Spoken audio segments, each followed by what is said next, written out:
Hey nerds, Farmer Jesse here. Welcome to Growers Daily, your daily dose of ecological farming insight. It is Monday, January 26th, 2026. That's a lot of 26s in there. And today we are talking shallots in all their lovely entirety, plus earwigs. Good, bad, otherwise? We'll see. So let's do it.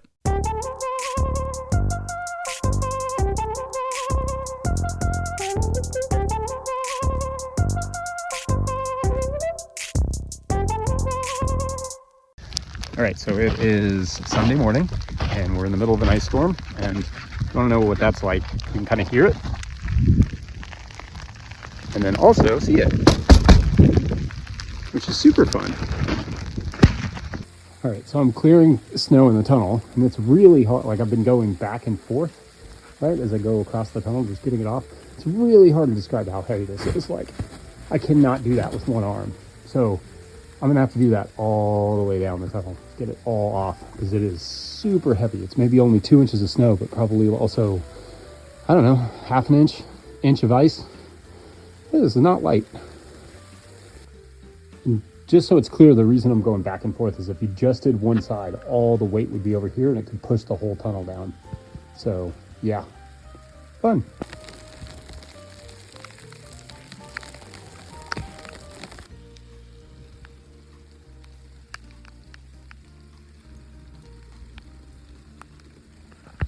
All right, happy Monday, everyone. I hope you all had nice weekends. Obviously, mine was quite snowy, as was Mike's, because he's at his house right now. But it was definitely the ice that stole the show here over the snow. The trees, the tools, the tunnels, everything is coated in a thin layer of ice. My arms feel like Jell-O from all the work removing all the ice from the tunnels yesterday. I've definitely never felt the tunnels that heavy. It was like a giant sitting on top of all that plastic, and that's after my oldest and I cleared them once the day before. That said, we are some of the lucky ones. I think there are millions of people right now across the country who are out of power, and this is going to be a record-breaking week of cold for many of them.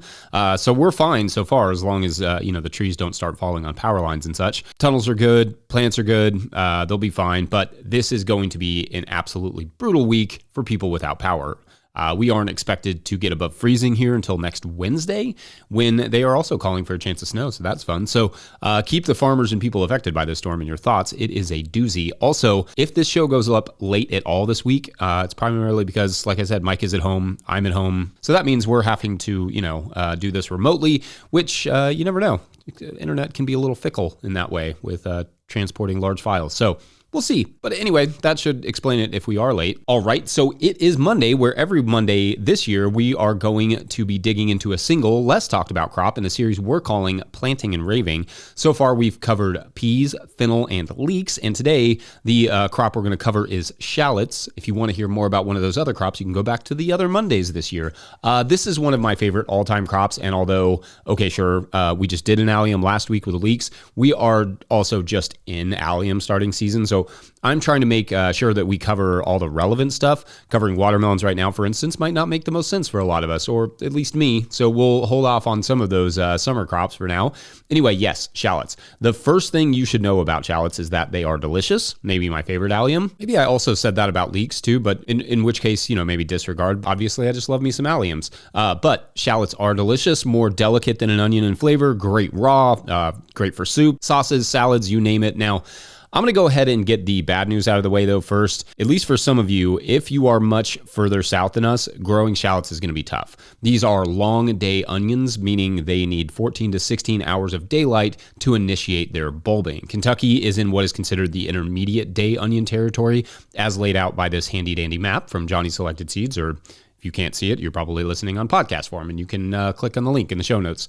For us, we are about as far south as you can be and reliably grow shallots, though I should say I've also not tried to grow them much further south from here, so perhaps there are varieties that can still work or be adapted and still get a decent bulb out of them. Most are adapted for the 40 to 60 degree latitude range, but there is a small amount of flexibility in those numbers. For instance, we're here on the 38th parallel and have had good success with getting nice bulbs from our shallots, and specifically the variety that has done best for us is the Matador shallot from Johnny's, but I will say that I have not tried all of the different shallots. Part of the reason I have not tried them all, though, is that the seeds are just comparatively expensive for onion seed. 5,000 seeds of Matador, for instance, organically certified, it's worth noting, just adds to the cost, will run you $141. 5,000 seeds of organically certified New York Early, a classic yellow onion for contrast, will run you $32.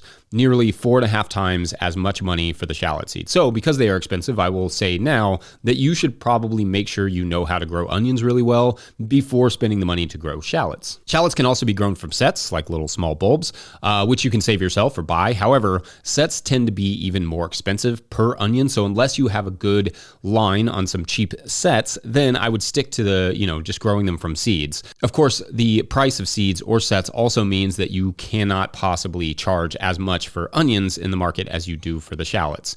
3 or 4 times as much for shallots? I mean, maybe, yeah. And if you're thinking, well, that will make it harder to sell, the shallots than it does for my onions, it probably will. So also, before you grow a specialty crop like shallots, add to the checklist, which should include your latitude as well as your ability to grow onions.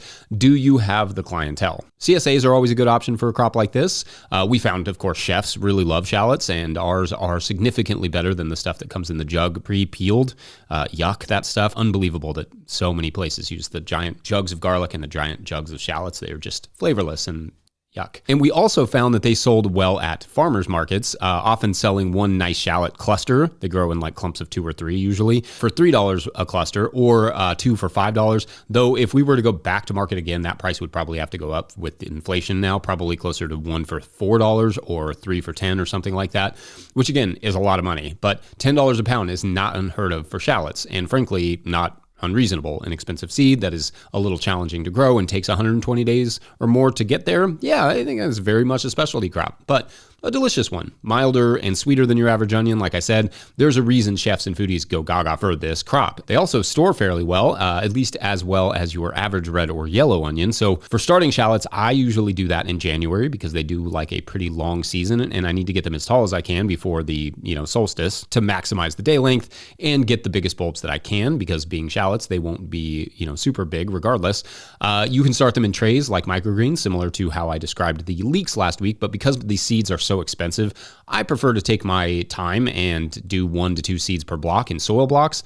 I typically like the 35 block standing blocker just to make sure that they have all the nutrient support that they can get to grow them nice and tall and for March planting dates. Shallots like it around 80 degrees, or that's like 26 degrees Celsius for germination, give or take a few degrees, but they have a fairly large germination temperature range. It just goes slower as you get colder. At 50 degrees, or that's like 10 degrees Celsius, for instance, it could take 3 or more weeks for them to germinate. Usually, though, you're talking about a week. So ideally, it's warmer than that, because just the longer it takes to germ, the longer you will need to allow for maturity. Now, we will take a pause here to talk a little bit about something else, as we normally do in the middle of the show, but at the end, we will return to our actual shallot production, because it's about that time. I mean, we started ours a few weeks back, but you get the idea. First, though, let's take a question about sometimes good, sometimes not.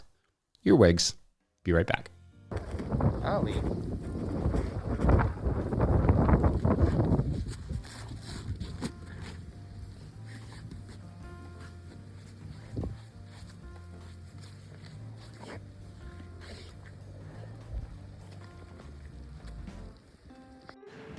Hey Farmer Jesse, this is Doug Lee. I wanted to show you my cold frame / greenhouse. It's not in use because it's winter, but it's made of mostly glass and it does a really good job.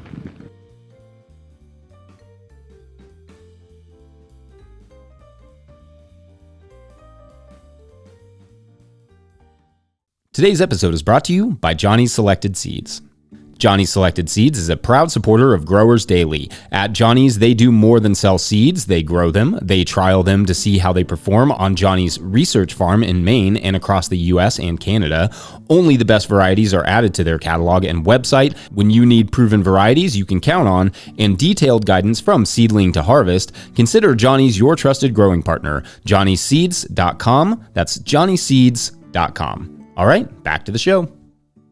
If you, the listener or viewer, are enjoying this podcast, getting even a small amount of value from it, consider supporting our work over at patreon.com/no-till-growers. I will try to get to questions from everywhere that questions come in, but I will always get to your Patreon questions. Now, today's Patreon question comes to us from Patreon member Renee, who writes, quote, "Hi, Jesse. Thank you for sharing your expertise and thoughtful musings with us. I have been thinking a lot about managing pests through good soil management, as you talk about on the show, and I have a particular question about managing earwigs in a yarrow bed. I'm in Lafayette, Colorado, Zone 5B, and my partner and I have an ambitious backyard garden. We've been gardening here for 3 years, and each year the earwig population has grown substantially. It seems pretty well under control in the backyard, where we broadforked the new in-ground garden beds, added homemade horse manure compost, planted flowers to attract pollinators, and created a small ecosystem, but there were literally hundreds of earwigs in the yarrow beds in the front yard this summer. The yarrow bed predates us living here. The yarrow was gorgeous and lush the first year, but has weakened each year due to earwig damage. How do you recommend boosting the soil health in pre-existing bed like this? I think broadforking would be difficult due to the density of the yarrow.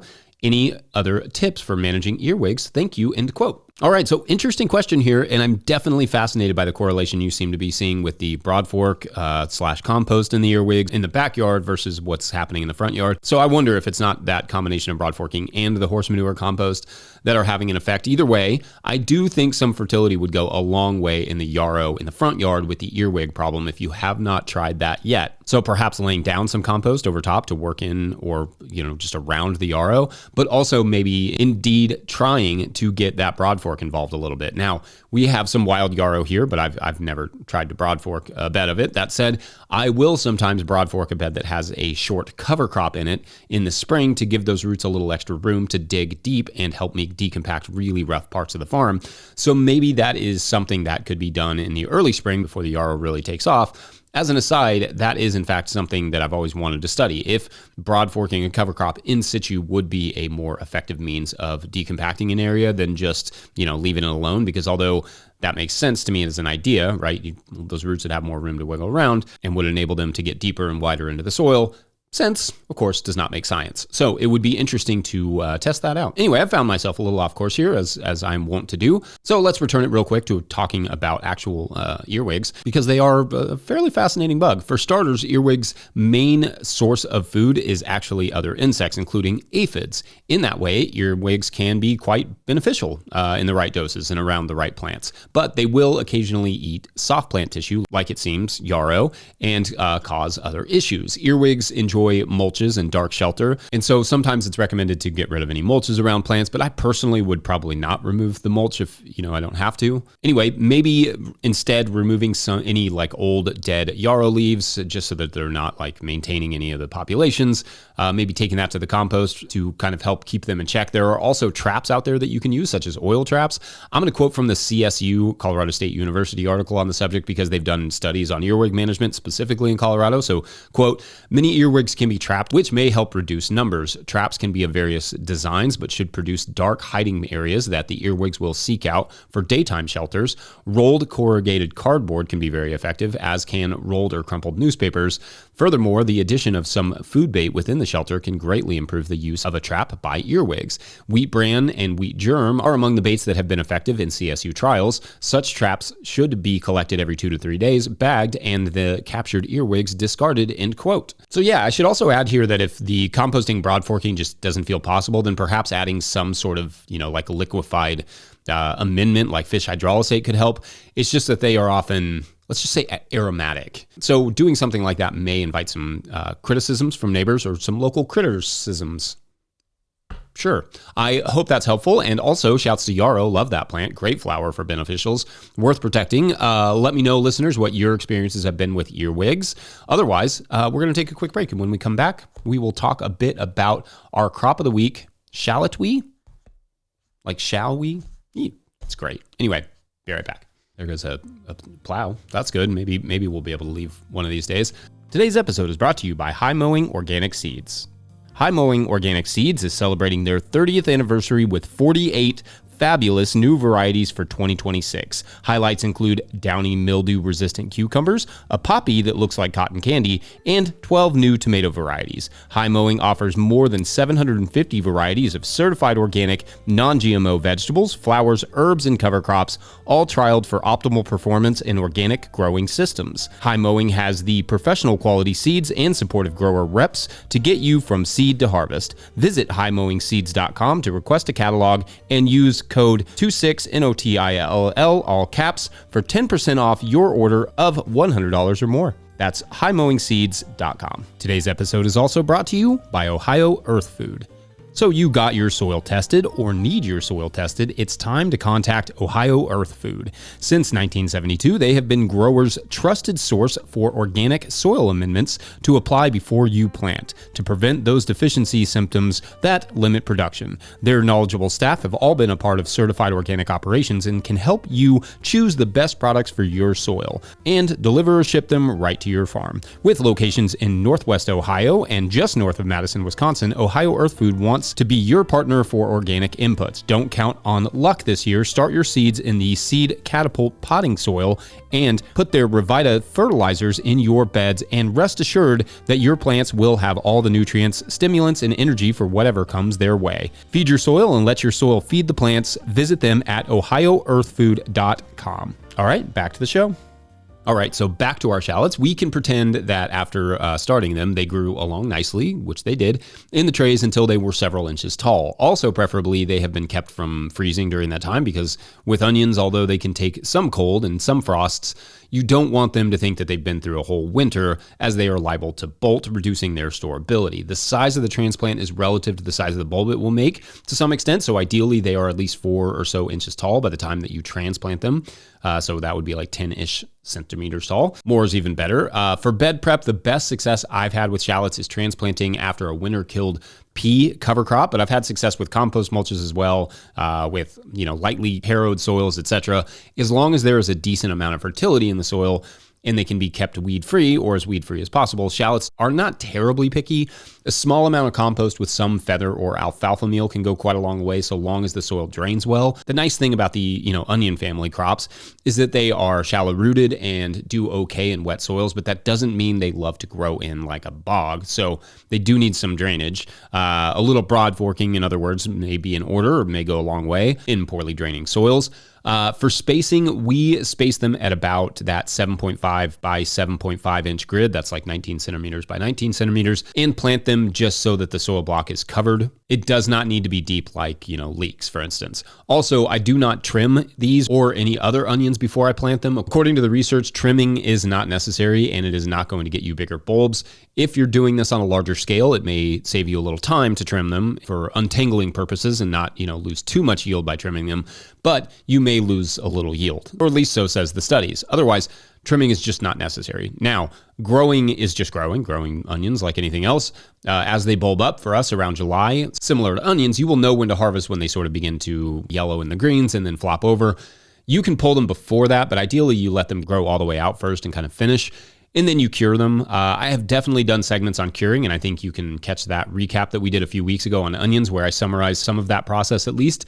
But for us, it's essentially, harvest the shallots, place them in our greenhouse on racks with fans and let them cure, just kind of dry, for about 2 weeks until the top is soft and you can just lightly, just pop it off. For storage, we wait until they are dry in the afternoon one day and then clip the tops and, pack them loosely into totes with holes to allow for some airflow and keep them in the walk-in. They will last until the spring that way. We didn't grow quite enough shallots last year to have them last all the way to the spring this year, but our regular onions are still doing great using that same system. Otherwise, when they're fresh, you can also just bunch them and sell them that way with a little bit of the green on. I think that's cool because who has ever, bought a shallot that didn't have dry, crispy skin on it? It's very different to see them all fresh. It's almost like a totally different crop. Then later by the, once they do cure and dry and all that stuff, you sell them by the pound. Definitely a favorite crop of mine. Let me know your thoughts and also how far south you've actually had success growing them. Those parallel recommendations that onions come with can be fudged a bit. How fudged? I'm not sure. Let us know how far you've pushed it. Otherwise, I think that's it for this Monday. Don't forget, No-Till Growers is a nonprofit 501c3, so donations are tax deductible and greatly appreciated. You can learn more about how to do that in the show notes. Please make sure to like and subscribe and or follow this show wherever you're getting this podcast. That's an easy way to help us out as well. Enormous thank you to all of our show sponsors. And if you'd ever like to sponsor the show, you can reach out to Farmer Michelle at no-till-growers.com. Huge shouts to Willie Breeding for the theme music, Mike Hilbert for the production help and editing, and also my wife Hannah for absolutely everything in the world. Also shouts to Epidemic Sound for the background music that you can hear. This mug today has like something aquatic life. I don't know. It's just me dreaming of being near an ocean right now. A warm one, preferably. Pick up a hat or a beanie like I wore today because it's a little bit cold in here, not going to lie. Or a copy of the Living Soul Handbook at no-till-growers.com to support our work. Big thank you to everyone over at patreon.com/no-till-growers, where at a certain level, or if you just bump up from one level to another, or you sign up in the month of January, got a few days left of that, you get a shout out on the show. So big shout outs today to Mads. That's fun. That's a great name, Mads. And Olivia Biles, also a good name. These are some always with the fresh novelistic names. All right, so this week's story starts at Lori's Little Shop of Glass Things. That's what it's called, just the Little Shop of Glass Things. I like the name. It's a good one. Anyway, Lori is the owner and, operator of this little business, and her entire life is dedicated to finding interesting glass sculptures and just selling them out of this little shop.